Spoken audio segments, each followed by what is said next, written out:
Hello viewers, thank you for watching the video. This is Wadud. Welcome back with another video and I am from Technical English Learning Home.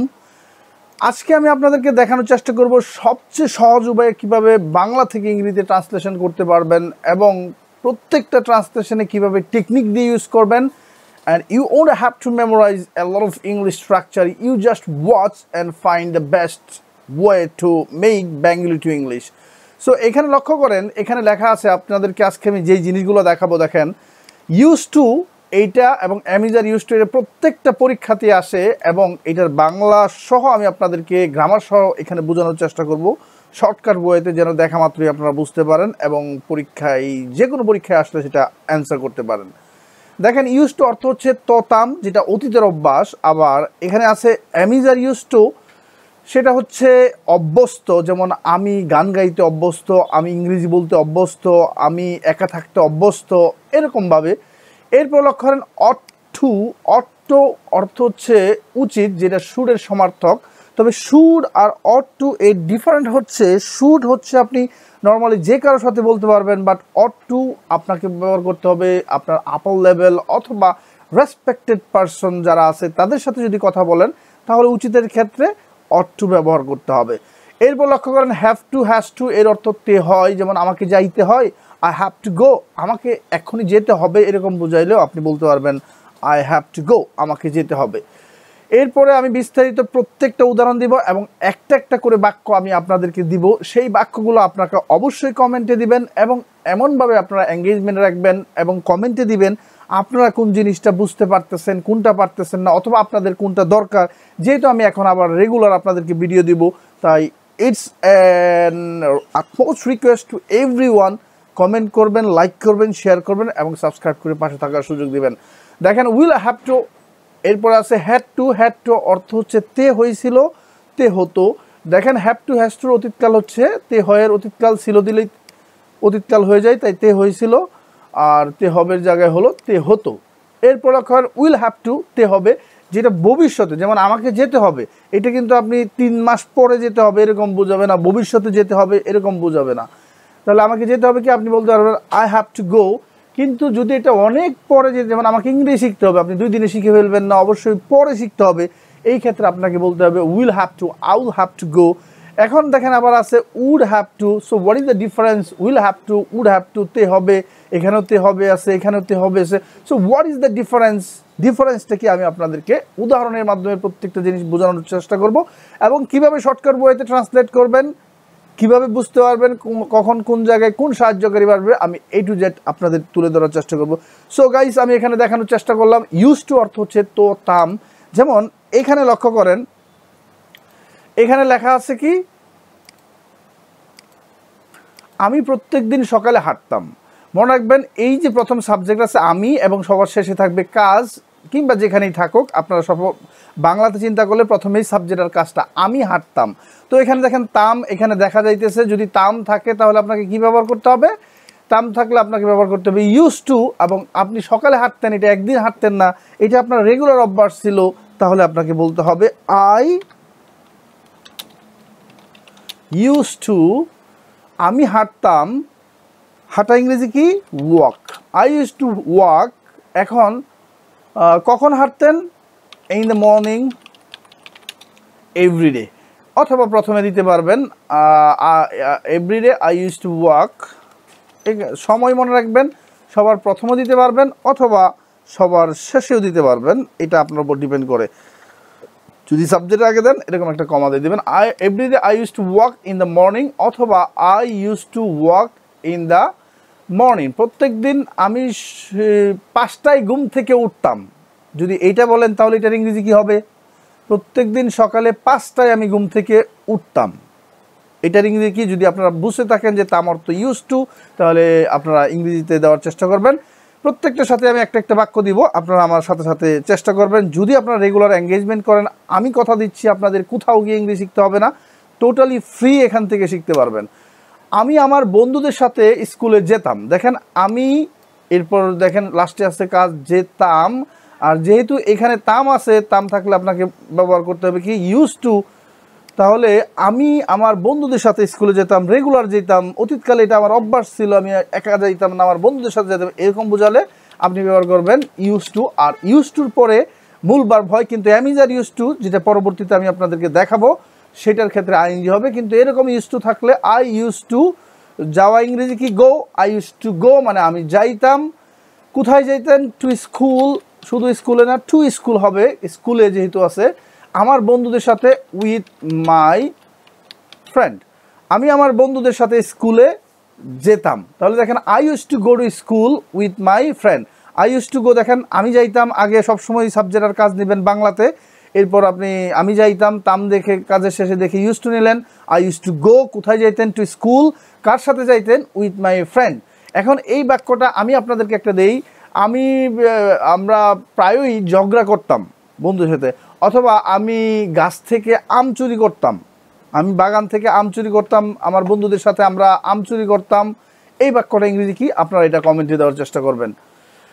এরপর লক্ষ্য করেন এখানে আছে আমি আমার বন্ধুদের সাথে খেলাধুলা করতাম। তাহলে দেখেন তাম থাকলে use to, I use two কি করতেন? খেলাধুলা। আই ইউজ টু প্লে, আমি খেলাধুলা করতাম, কার সাথে করতেন?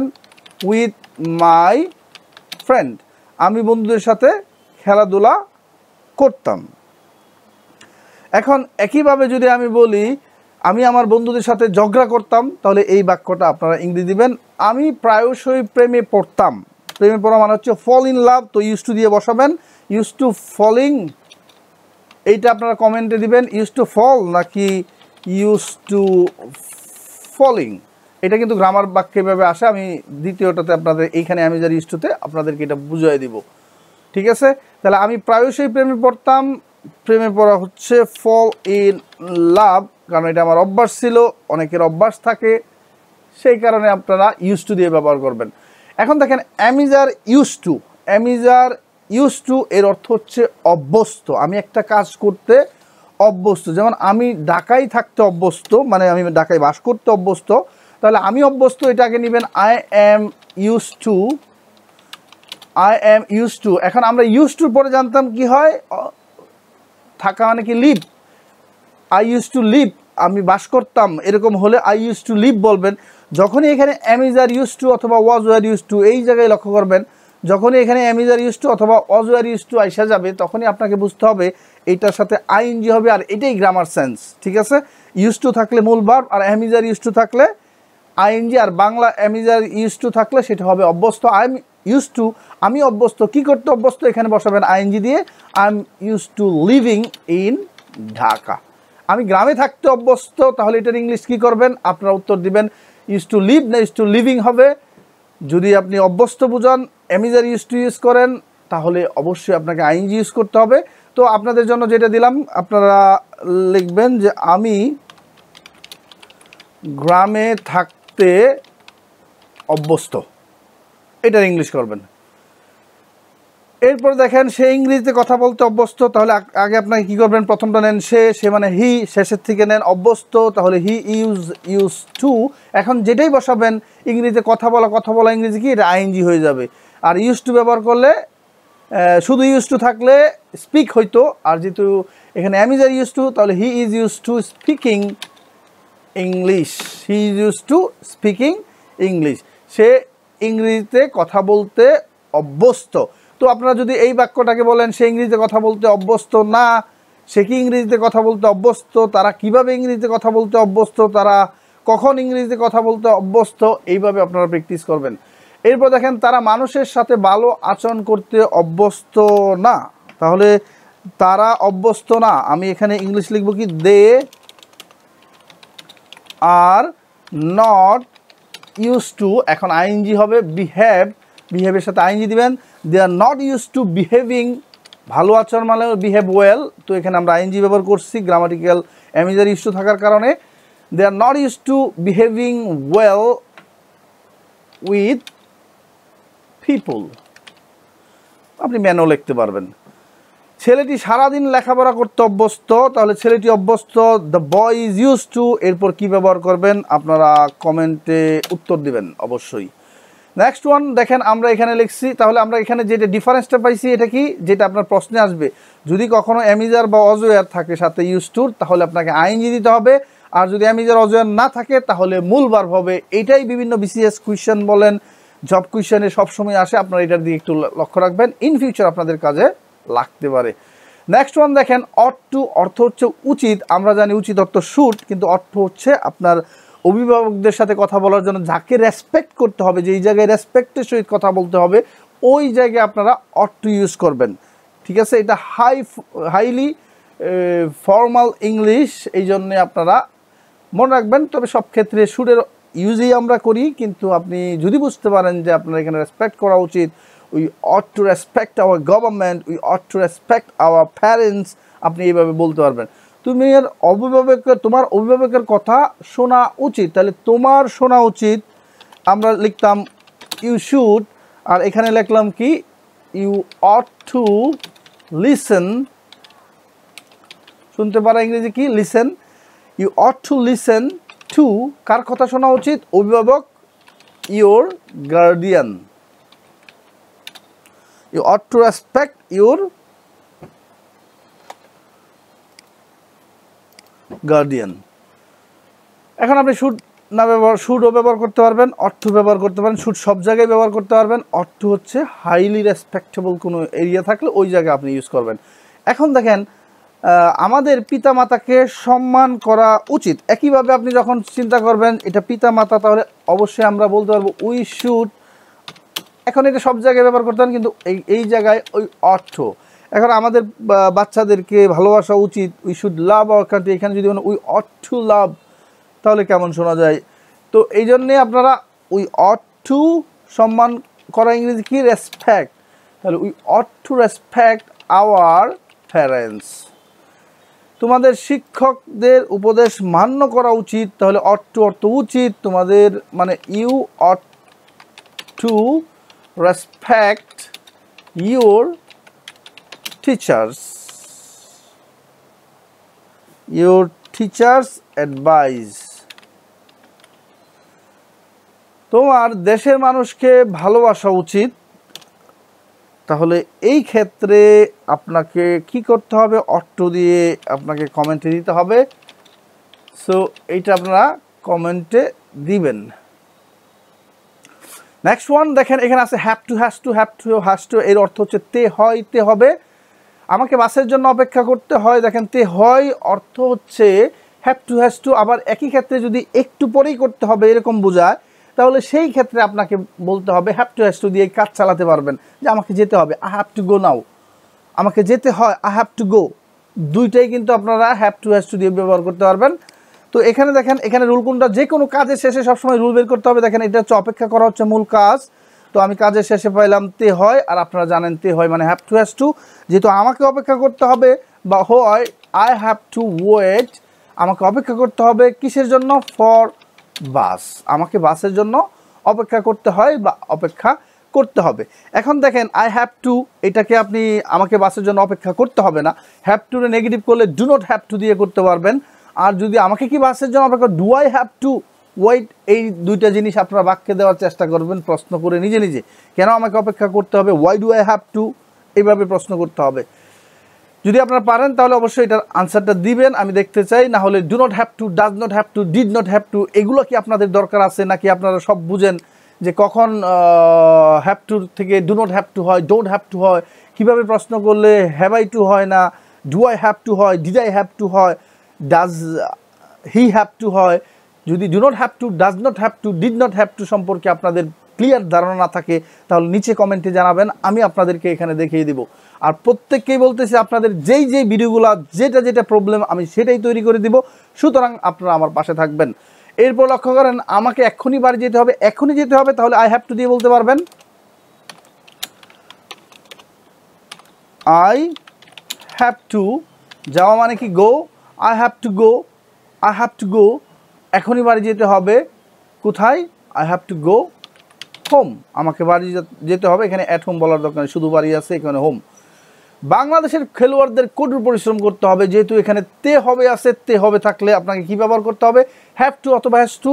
তাহলে বাংলাদেশি প্লেয়ার মানে কি, বাংলাদেশি প্লেয়ার বা players of Bangladesh have to কি করতে হবে? কঠোর পরিশ্রম, ওয়ার্ক হার্ড। এইটা আপনারা যদি পারেন তাহলে কমেন্টে উত্তর দিবেন।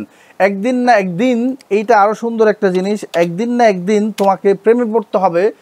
টুডে অর টুমরো তোমাকে প্রেমে পড়তে হবে। তে হবে থাকলে দেখেন উইল হ্যাভ টু বা উইল হ্যাভ টু, যদি এটা কাছের হয়, পড়তে হয় যদি হয় তাহলে you have to fall in love. এভাবে আপনারা কমেন্টে আনসারটা দিবেন। এটা I want to get this comment from you. এরপর দেখেন হ্যাড টু। হ্যাড টু অর্থ তে হয়েছিল, তে হতো, যাইতে হয়েছিল, খাইতে হয়েছিল, বলতে হয়েছিল, যাইতে হইতো, বলতে হতো, এরকম তে হতো, তে হয়েছিল। লক্ষ্য করেন কিভাবে কাজের শেষে থাকবে। সব কিছু সাহায্যকারী দেখা যাবে কোথায়? কাজের শেষে। প্রথমেই আপনাদেরকে কাজের শেষে লক্ষ্য করে সাহায্যকারী কোনটা হবে রুল বের করতে হবে। এরপর প্রথমে নেবেন সাবজেক্ট, এরপর নেবে কাজ। বাংলাতে সাবজেক্ট কাজ, এটুক মনে রাখলেই হয়। বাকিটা অর্থ সহ বুঝে বুঝে আপনারা ব্যবহার করবেন। তাহলে এখানে কি আছে? আমাকে অপেক্ষা করতে হয়েছিল বসের জন্য। তাহলে কি বস মানে তো আমার অফিসের বস। তাহলে আই হ্যাড টু, এখন আমাকে করতে হতো বললেও একই জিনিস। আই হ্যাড টু ওয়েট, কার জন্য অপেক্ষা করতে হতো? For my boss. I had to wait for my boss, আমাকে অপেক্ষা করতে হতো বা অপেক্ষা করতে হয়েছিল, দুইটাই আপনি হ্যাড টু দিয়ে ব্যবহার করতে পারবেন। আমাকে খুব সকালে ঘুম থেকে উঠতে হতো, যেহেতু আমি চাকরি করতাম, আমাকে খুব সকালে ঘুম থেকে উঠতে হতো। আই হ্যাড টু, ঘুম থেকে উঠা। দেখেন আমি হচ্ছে প্রত্যেকটা আগে রুল আপনাকে বুঝতে হবে। কাজের শেষে তে হতো আছে, সব সময় মনে রাখবেন। কাজের শেষে দেখি সাহায্যকারী দেখা যায় বাংলাতে। I had two wake up early in the morning. I had to wake up early in the morning. এই বাক্যটাকে যদি নেগেটিভ করেন তাহলে কিভাবে করবেন? প্রশ্নবোধক করলে দেখেন এখানে যদি আমি বলি আমাকে কি ঘুম থেকে উঠতে হতো, ডিড আই হ্যাভ টু ওয়েক, তো ডিড আই হ্যাভ টু হইলো কেন? Had I two wake up এটা হইলো না কেন? ডিড আই হ্যাভ টু কেন হইলো? এটা যদি আপনার পারেন তাহলে আপনার নেগেটিভ করবেন যে আমাকে সকালে ঘুম থেকে উঠতে হতো না। আমাকে কি সকালে ঘুম থেকে উঠতে হতো? কিভাবে আমাকে ঘুম থেকে উঠতে হতো? কার সাথে আমাকে ঘুম থেকে উঠতে হতো? কখন আমাকে ঘুম থেকে উঠতে হতো? এইভাবে করতে হবে। এরপর লক্ষ্য করেন তাদেরকে ডাকা যেতে হয়েছিল। তে হয়েছিল থাকলে কি হয়? Had to. তে হয়েছিল থাকলে বা তে হতো থাকলে হ্যাড টু। তাহলে এটা আপনারা কমেন্টে উত্তর দিবেন। ভালোবাসার জন্য তাদেরকে বাড়ি ছাড়তে হয়েছিল, তাহলে ভালোবাসার জন্য ফর লাভ দিবেন, কমা দিবেন। এরপর তাদেরকে বাড়ি ছাড়তে হয়েছিল, এইখানে লক্ষ্য করেন তে হয়েছিল মানে হ্যাড টু, বাড়ি ছাড়া মানে হচ্ছে লিভ হোম। এই দুটাকে আপনারা অবশ্যই কমেন্টে উত্তর দেবেন। এরপর লক্ষ্য করেন উইল হ্যাভ টু অর্থ হচ্ছে তে হবে। তো এটা যদি আমাকে এখনই করতে হবে, একটু পরেই করতে হবে, অথবা খুব কম সময়ের মধ্যে করতে হবে, এরকম না বুঝে যদি বোঝায় যে কিছুদিন পরে করতে হবে, ভবিষ্যতে করতে হবে, তাহলে আপনাকে উইল হ্যাভ টু ব্যবহার করতে হবে। না হলে হ্যাভ টু হ্যাজ টু ব্যবহার করলেই চলতো। তো আমাকে ইংলিশ শিখতে হবে, আপনি যদি নর্মাল বলেন তাহলে আই হ্যাভ টু বলতে হবেন। এখন আপনাকে এই পরীক্ষার পর আমাকে ইংলিশ শিখতেই হবে, তাহলে আমাকে কী বলতে হবে? I will have to. শিখা মানে কি? Learn. I will have to learn. কী শিখতে হবে? I will have to learn English. আমাকে ইংলিশ শিখতে হবে না, আমাকে কি ইংলিশ শিখতে হবে? কেন আমাকে ইংলিশ শিখতে হবে? কোথায় আমাকে ইংলিশ শিখতে হবে? কিভাবে আমাকে ইংলিশ শিখতে হবে? যেভাবে আমাকে ইংলিশ শিখতে হবে, যার সাথে আমাকে ইংলিশ শিখতে হবে, যেখানে আমাকে ইংলিশ শিখতে হবে, এইভাবে প্রশ্ন করবেন। লেখাপড়া শেষ করে ভালো চাকরি পেতে হবে। তাহলে কি লেখাপড়া শেষ করে, তার মানে কি শেষ করার পর, তাহলে আফটার কমপ্লিটিং মাই স্টাডি, এটা আপনি এভাবে লিখতে পারবেন। আফটার কমপ্লিটিং স্টাডি এটাও বলতে পারবেন। তাকে চাকরি, ভালো চাকরি, মাই স্টাডি না তার স্টাডি, যেহেতু তাকে বলছি, হি স্টাডি, তাকে ভালো চাকরি পেতে হবে। তাহলে কি করতে হবে? উইল হ্যাভ টু, এখন পাবে না ভবিষ্যতে পাবে। Will have two, he will have to get a good job. Good job. এরপর দেখেন হাই স্কুল শেষ করে আমাকে কলেজে ভর্তি হতে হবে। এখানে দেখেন তে হবে থাকলে উইল হ্যাভ টু, ভর্তি হওয়া মানে হচ্ছে গেট অ্যাডমিটেড। আমি আপনাদেরকে দিয়ে দিলাম, আপনারা এটা হাই স্কুল শেষ করে after completing high school graduation এইভাবে বলতে পারবেন, বা আফটার কমপ্লিটিং হাই স্কুল আমাকে কলেজে ভর্তি হতে হবে। তে হবে থাকলে উইল হ্যাভ টু, ভর্তি হওয়া মানে হচ্ছে গেট অ্যাডমিটেড। তাহলে আপনারা যদি বুঝতে পারেন অবশ্যই will have to get admitted দিয়ে বাক্যটা তৈরি করবেন। মেহমান আসতেছে আমাকে রান্না করতে হবে, যেহেতু ভবিষ্যতে এই জন্য উইল হ্যাভ টু দিয়ে বলবেন। মনে রাখবেন have to, has to, will have two দুইটা হচ্ছে সময়ের ব্যবধান। যদি লং টাইম পরে বোঝায় তাহলে উইল হ্যাভ টু দিবেন, না হলে নর্মালি হ্যাভ টু। মেহমান আসতেছে তাহলে কি the guests are coming, are coming, আমাকে রান্না করতে হবে। আই উইল হ্যাভ টু, রান্না করা ইংরেজি কি cook, I will have to cook, আমাকে রান্না করতে হবে। Next one, would have to থাকলে তে হবে হয়, তে হতে হয়। যদি এখনই করতে হবে, I would have to go, মানে কি আমাকে এখনই যেতে হবে। আপনি 1 মিনিটও দাঁড়াইতে পারবেন না, 1 সেকেন্ডও দাঁড়াতে পারবেন না। আপনার বাড়িতে খুব ঝামেলা আছে, আপনার বন্ধুদের সাথে দেখা হয়েছে, আপনি বলতেছেন আমাকে এখনই যেতে হবে। এই ক্ষেত্রে আপনি উড অতীতকাল ভাইবেন না, কারণ উইলের অতীতকাল উড, কিন্তু মনে রাখবেন ভবিষ্যতের অতীতকাল কিন্তু বর্তমান, তাই বর্তমানেই ব্যবহার করা যায় উড। তাহলে আপনি বলতে পারবেন I would have to go now, I have to go now, এটাও এখানে ব্যবহার করতে পারবেন। কিন্তু যদি একদম ইনস্ট্যান্ট করতে হবে, এখনই করতে হবে, এই ক্ষেত্রে আপনি I would have to go নেবেন, এই ক্ষেত্রে হ্যাভ টু না নিলেও চলবে। আর এখানে আবার যদি আপনি বলেন আমাকে যেতে হতো, তাহলেও আমি বলতাম আই উড, এখানে যদি এটা না থাকতো তাহলে কি বলতাম, I would have to go. তাহলে যেতে হতো বা যেতে হবে, দুই ক্ষেত্রেই ইউজ করতে পারবেন। তাকে আমার জন্য অপেক্ষা করতে হতো, লক্ষ্য করেন এই যে দেখেন, চোখ দিয়ে দেখবেন এবং কান দিয়ে শুনবেন। আমি যদি আপনাকে বলি আমাকে অপেক্ষা করতে হতো, দেখেন তে হতো পাইছেন, তাহলেই আপনি বুঝে যাবেন এখানে যে উড হ্যাভ টু দিয়ে ইংরেজি করতে হবে। তাহলে কি বলবেন, I would have to wait, sorry, তাকে আমার জন্য অপেক্ষা করতো, তাহলে কি বলবো, he would have to wait for me. এখন আমি যদি আপনাকে বলি আমাকে তার জন্য অপেক্ষা করতে হতো, তাহলে কি বলবেন, এটা কমেন্টে উত্তর দেবেন। তাকে সারাদিন কাজ করতে হতো, দেখেন এখানে যে তে হতো আছে, এটা কি আপনারা চোখে দেখতে পারতেছেন অথবা কানে শুনতে পারতেছেন? মনে রাখবেন রুল আপনাকে বুঝতে হবে কানে শুনে এবং চোখে দেখে। আপনি যদি স্ট্রাকচার চিন্তা করেন, in your ever life you cannot learn English, that is 100% sure. তাহলে সারাদিন কাজ করতে হতো, ওয়ার্ক অল ডে লং মানে সারাদিন। আমি আপনাদেরকে বলে দিলাম, আপনারা এটা কমেন্টে উত্তর দিবেন। এক পলক তাকে দেখার জন্য রাস্তার পাশে আমাকে দাঁড়িয়ে থাকতে হতো, স্পেশালি ফর স্টুডেন্টস, যারা স্টুডেন্টস আছে তাদেরকে বললাম, এক পলক দেখার জন্য, to see her for a glance, to see her for a glance, এক পলক দেখার জন্য বা দেখতে আমাকে দাঁড়িয়ে থাকতে হতো। এই যে এখানে লক্ষ্য করেন তে হতো, কাকে দাঁড়িয়ে থাকতে হতো, আমাকে, তাহলে আই। এখন অনেকে বলেন আমাকে মানে তো মি, কি মনে রাখবেন আপনি যখন প্রথমে বসাবেন তখন সাবজেক্টের ফর্ম বসাইতে হবে। এই জন্য বাংলা অর্থ যেটাই থাক প্রথমে বসালে সেটা আই আসবে, আমাকে আমার কখনোই মাই বসবে না, যে আমার আছে আই হ্যাভ কেন বলেন। To see her for a glance,